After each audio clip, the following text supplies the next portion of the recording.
Evet, biz PHP tili to'g'risida to'xtalmoqchimiz. Dersimiz 0 seviyadan boshlab o'rganishlar uchun to'lim mazkurda. Undaqda dersimiz boshlab ketsak, darsimizning birinchi bobi PHP haqida. PHP hammalarga tanishliq. Ya'ni hozirgi zamondagi programlash tillar ichidagi muhim bo'lgan programlash tili deb qaralmoqda. Ya'ni hozirgi C# tili, Java tili, PHP tili bo'lsa, dunyodagi programlarni ichida eng muhim bo'lgan 3 tilning birisi deb qaralib kelmoqda. PHP tili bo'lsa butun dunyoga umumlashgan internet tor programlarning ichida ko'p qo'llanilgan tillarning biri. PHP tili 1995-yili Rasmus Luther tarafidan ijod qilingan bo'lib, hozirga qadar 20 yillik tarixga. PHP tili Hypertext Processorning qisqartirilib yozilishi bo'lib, PHP tili orqali biz faqat internet tor programlarini yozib chiqa olamiz. Ham bu internet tor programlarning ichida ko'p qo'llaniladi. Ders so'zigacha parad tursin. İkinci saatlik dersimiz PHP'nin alayligi. PHP'nin muhim bo'lgan alayliklaridan birisi funksiya amberaqsiz. Ya'ni biz shu funksiya amberning haqsizligidan foydalanib turib, o'zimiz yumshoq detal ishlab, tor programlarni ishlab chiqara olamiz. Endi bu funksiya amber haqsiz deganda faqat va faqat shu PHP'ni ichib ta'minlab bergan shirkat bizga ta'minlab bergan PHP açıdığan muhitning o'zi haqsiz deganlikdir. Endi biz PHP tilidan foydalanib, yumshoq detal ishlab chiqargandan keyin uni yoki pul sotamdiq yoki haqsiz boshqalarga sovg'a qilib ta'minlamdiq, bu endi o'zimizning ixtiyorimizda.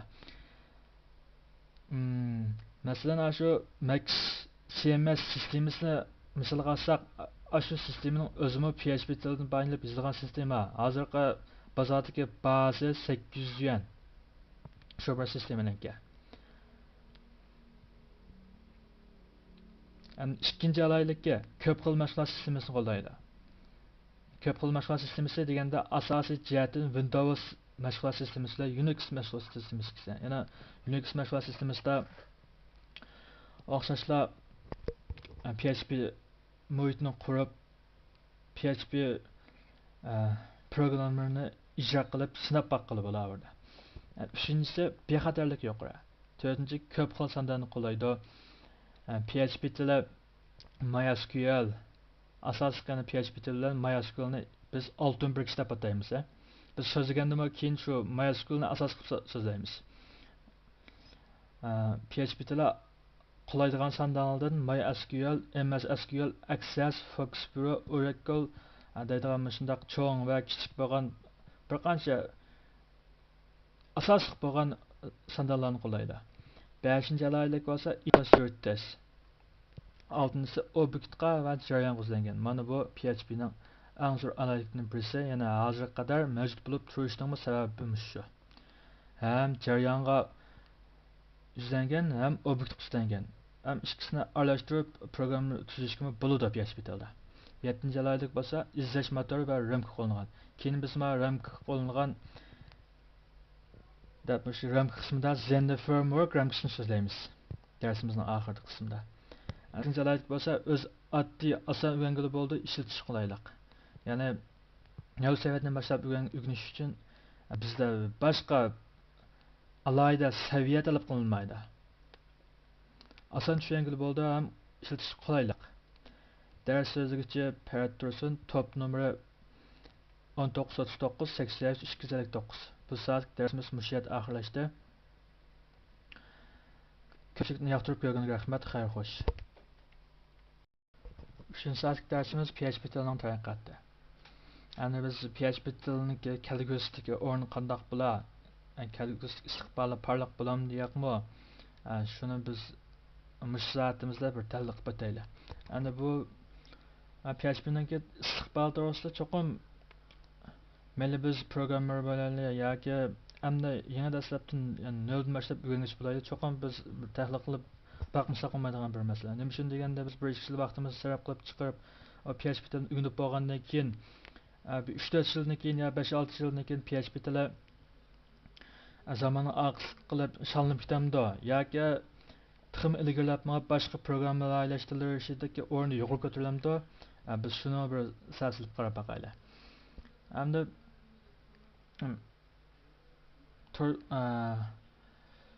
Tor dünyasida programlaylash tillarininki dunyodagi moda bo'lish ahvolini tekshirib turgan bir tor bekat bor. Faqat moda bo'lish ahvoli eng yaxshisi deganlik emas. Bu tor bekat butun davlatlardagi kitoblarning bosish ahvoli, kurslarning ishlash ahvoli, oliy maktabdagi programlash turlariniki ishlash ahvoli qatorliq hammasiga qarab turib programlash tillariniki moda bo'lish ahvolini har vaqt statistika qilib turdi. Yani ayda bir yangilanib turdi bu tor bekat. Tor bekat adresini men yozib qo'ydim. Mana shu TIOBE degan tor bekat shu. Biz uni hozir PHP tilining dunyodagi programlash tillari ichidagi tutgan o'rnini tekshirib ko'rsak, o'tgan yili, ya'ni 2014-yili 12-oydagi PHP ning moda bo'lish ahvoli, ya'ni dunyodagi programlash tillari ichidagi moda bo'lish ahvoli 6-o'rinda. Bu yil, ya'ni 2015-yili 12-oydagi PHP ning boshqa programlash tillari orasidagi tutgan o'rni 6-o'rinda. Java yana uzluksiz shu 1 yoki 2-o'rinda turib keladi. PHP muqimmalda 6-o'rinda saqlab keladi. Bu hozir PHP qaraydigan bo'lsak 0.5% o'sish ahvoli bor, ya'ni o'rniga ustiga qarab o'sish ahvoli bor. Shu PHP muqimmalda 6-o'rinda. Shunga hozir men ko'pchilikka aytmoqchi bo'lganim, PHP ni yoqtirib anglayli, yoqtirib o'rganayli, PHP ga zo'r ishtiyoq bilan atlanib o'rganayli. Ders so'zligicha parad tursin. Top nomeri 193983-259. Ko'pchilikning har qanday savoli bo'lsa, ko'ki top nomerimiz qatib savol so'rashni va bizdan bir tang ilgirlab o'rganishni umid qilaman. Ko'pchilik rahmat, xayr xo'sh. 4-soatlik darsimiz PHP ning ishlatish sohalari. PHP ning ishlatish sohalari bir qator ko'p bo'lib, o asosliqi tor programlarni ichish qo'llanadi. Programning asosiy ishlatish sohalaridan birinchi o'tir kichik tipdagi tor bekatlarni ishlashda. Ikkinchi elektronlik tor bekatlarda. Uchinchi tor qo'llanishdan detallarni ichishda. To'rtinchi ko'p bosliq sistemalarni ichishda.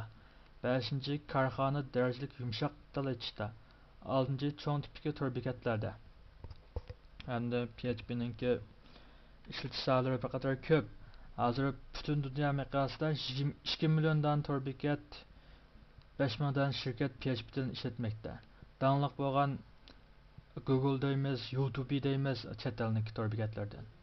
Hamda Baidu deymiz, Jongo tanishib bo'lgan eng chong tor bekat. Andan Yahoo, DIGG qatorliq tor bekatlarning hammasi PHP tilini qo'llanib tuzib chiqilgan tor bekatlar. Ders so'zligicha parad tursin. Top nomeri 193983-259. Ko'pchilikningki har qanday savol bo'lsa yoki o'rganishni xohlaydigan do'stlar bo'lsa, PHP o'rganish top nomerimizni qatib har qanday savol so'rashni biz bilan birga o'rganishni qizg'in qarshi olamiz. Ko'pchilikning yoqtirib ko'rganiga rahmat, xayr xo'sh. 5-dars PHP tilining kengaytma ambarlari. PHP'da asosiy jihatdan har bir yangi texnikaga yangi bir ambar kengaytirilib yasalgan. Masalan, rasm bir taraf qiladigan, andan keyin mundarja boshqaradigan,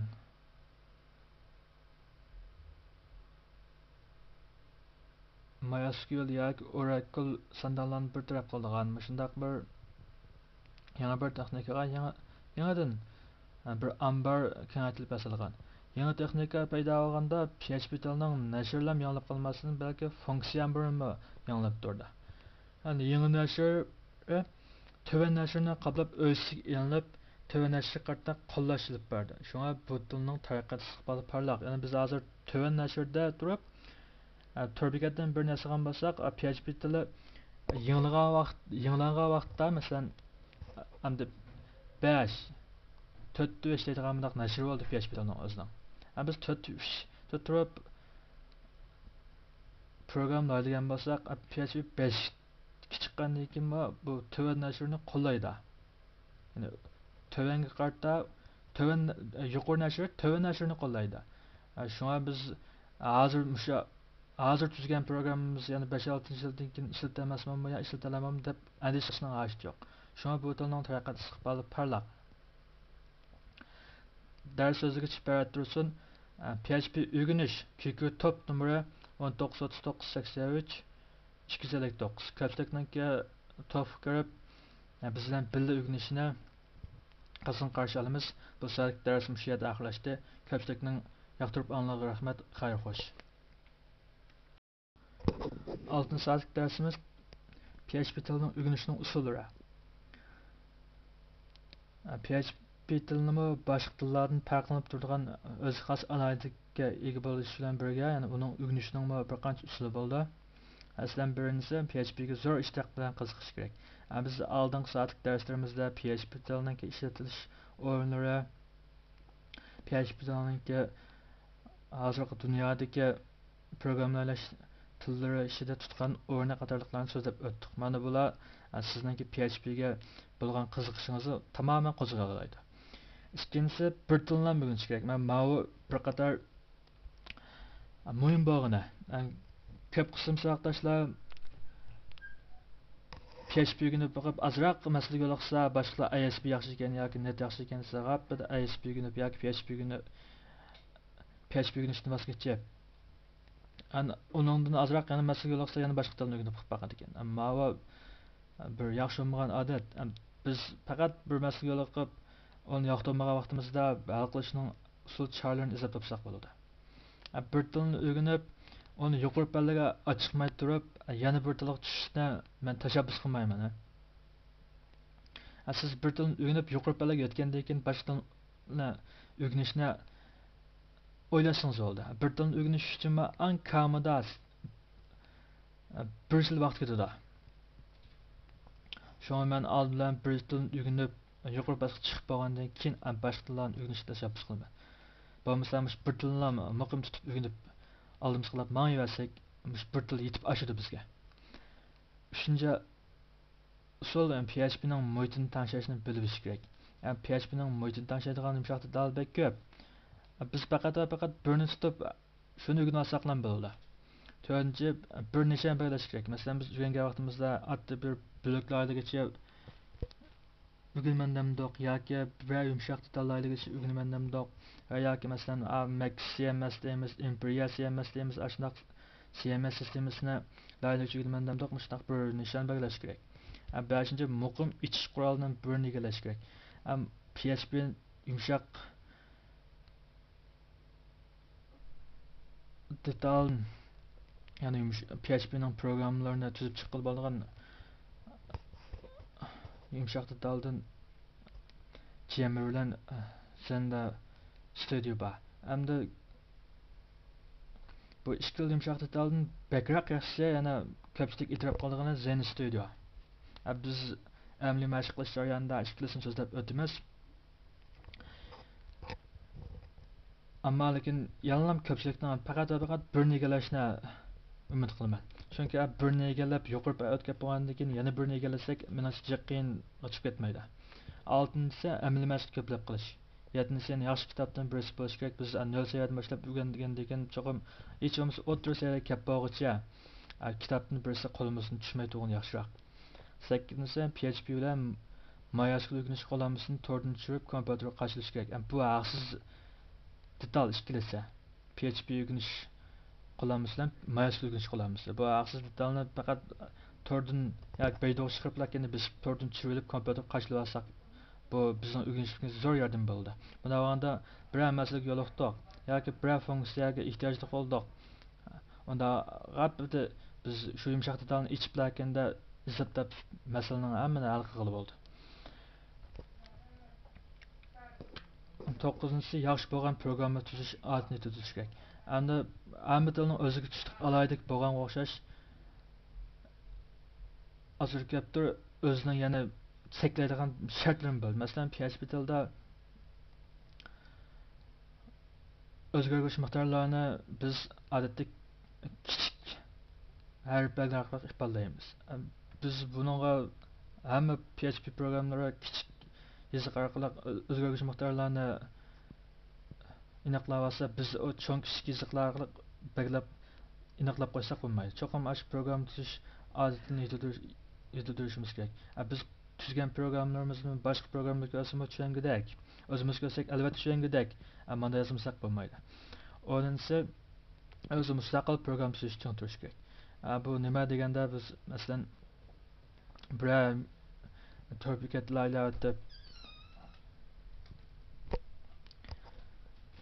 bir tal UBB'ga lazımlab qoldi bu.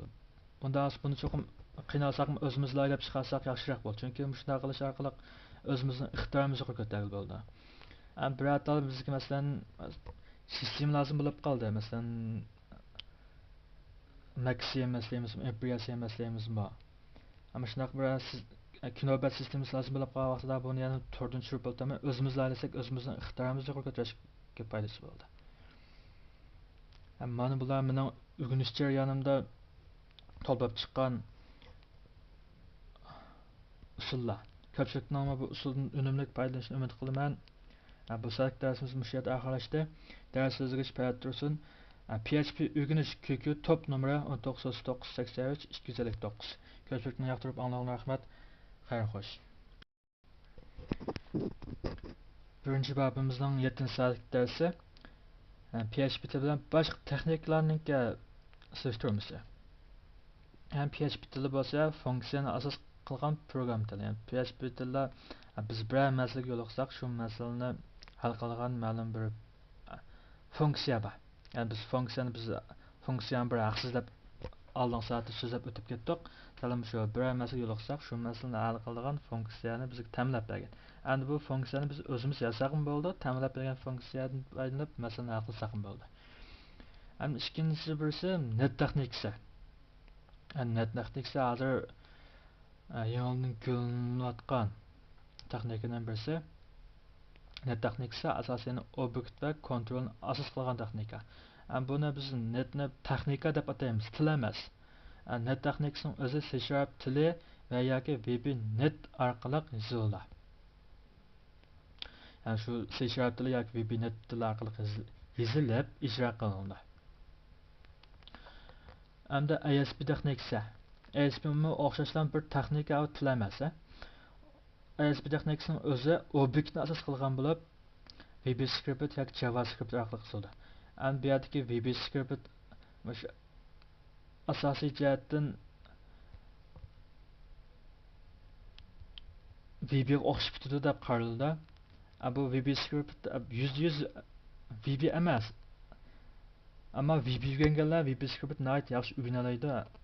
VBScriptni yaxshi o'rgana olgandan keyin ASP texnikasini qo'llanib to'rbekatni yaxshi yasay oladi. Bu burun gullab yashagan texnika, ammo keyin hozircha endi shalinib ketdi desak bo'ladi. Chunki nima shalinib ketdi deysiz, qandaq asosingiz bor desa, endi ASP texnikasini 2002-yilda Microsoft shirkati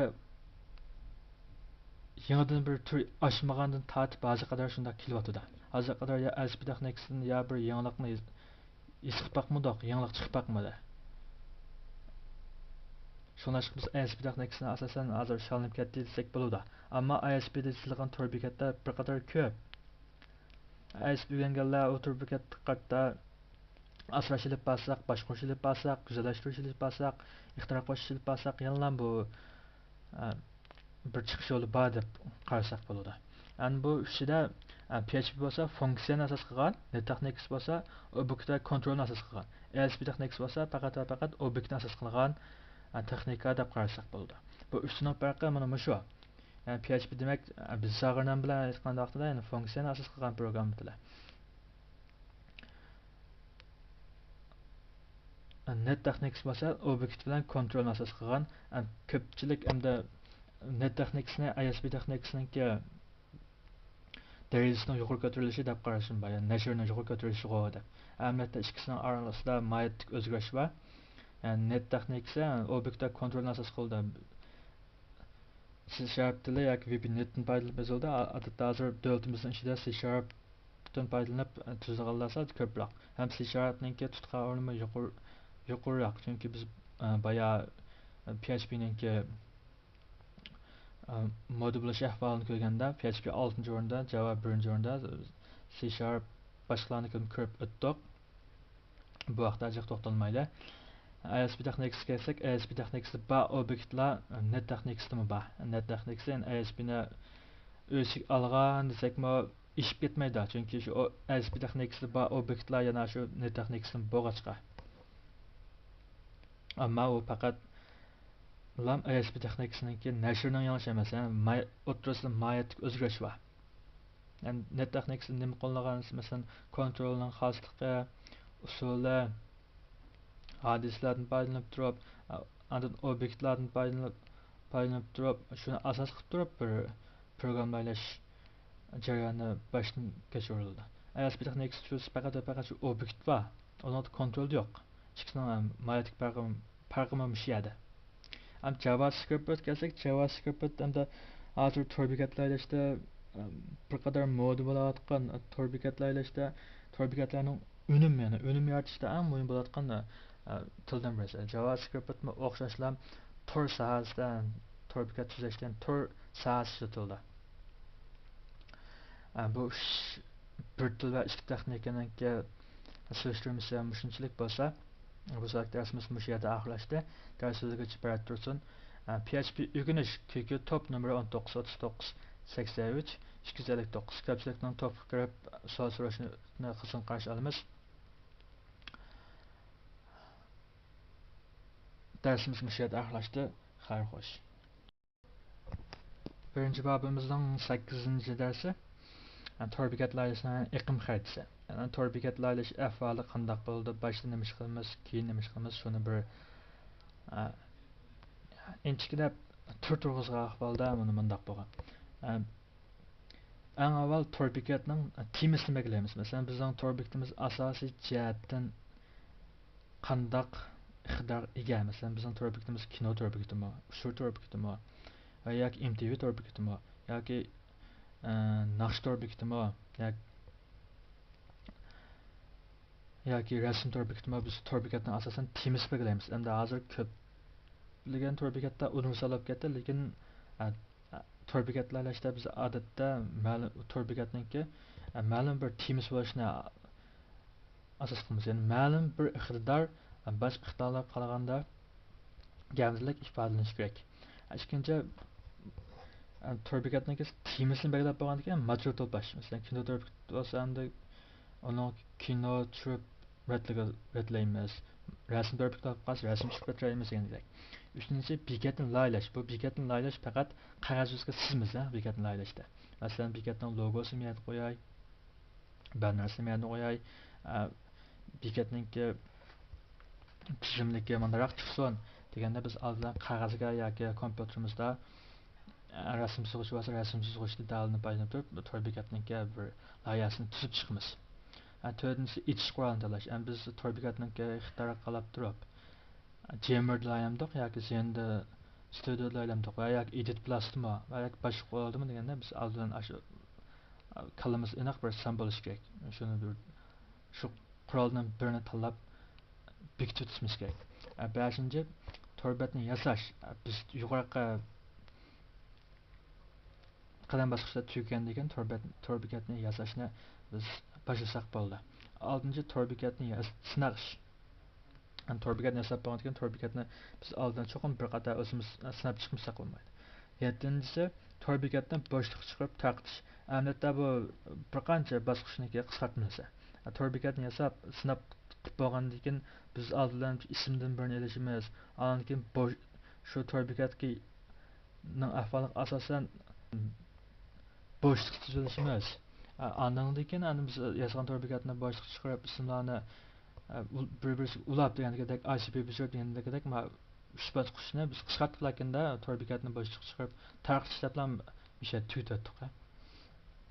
8-si tor bekatni boshqa tavsiya qilish. Biz tor bekatni birini qo'yib chiqargandan keyin uni tor bekatning ixtiyorlarini boshqalarga tavsiya qilib o'z tor bekatga kiradigan tor